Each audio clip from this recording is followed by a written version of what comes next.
After Amy Larson's car accident erased 8 years of memories, Doc established a complicated love triangle.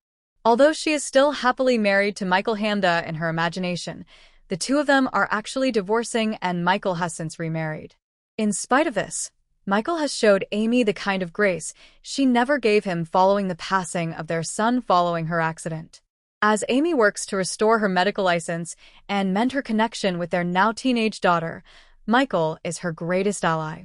However, Michael's situation will inevitably become more complex as Amy advances. In Doc Episode 6, Amy has become so close to Katie that she is asked to live with her mother. Doc intertwines romance amongst coworkers, as is the case with all of the best medical dramas on television. Amy discovers in the same episode that she was seeing Jake Heller prior to the disaster. When Amy had nothing, Michael might have found it simple to be her champion, but as her life fills up, Michael can start to feel as like he is losing something. Michael's house was bustling and crowded prior to Amy and Katie getting back in touch.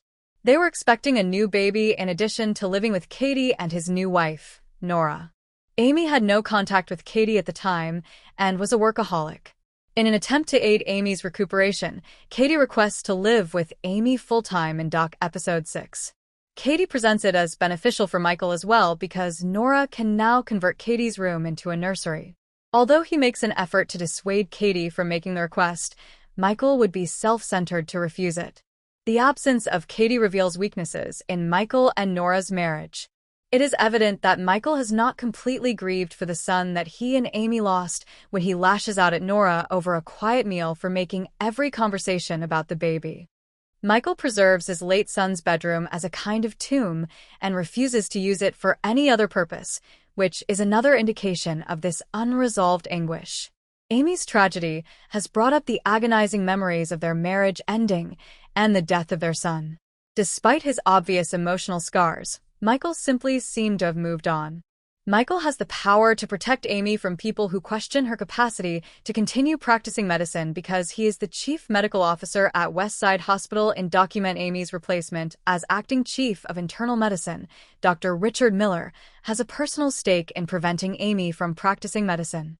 Michael appears to be losing his mind at home, which may lead to anger at Amy for removing Katie. Amy's position at work becomes much more vulnerable if Michael's unflinching support wavers, particularly given her propensity to break the rules. Additionally, Amy pulls together that they had been together based on a bottle of cologne that was left behind and Jake's generosity to her since the accident.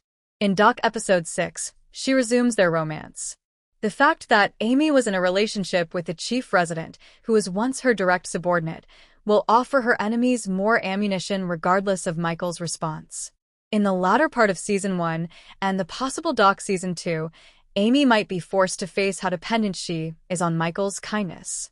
Remember to like, share, and subscribe to my channel for more videos.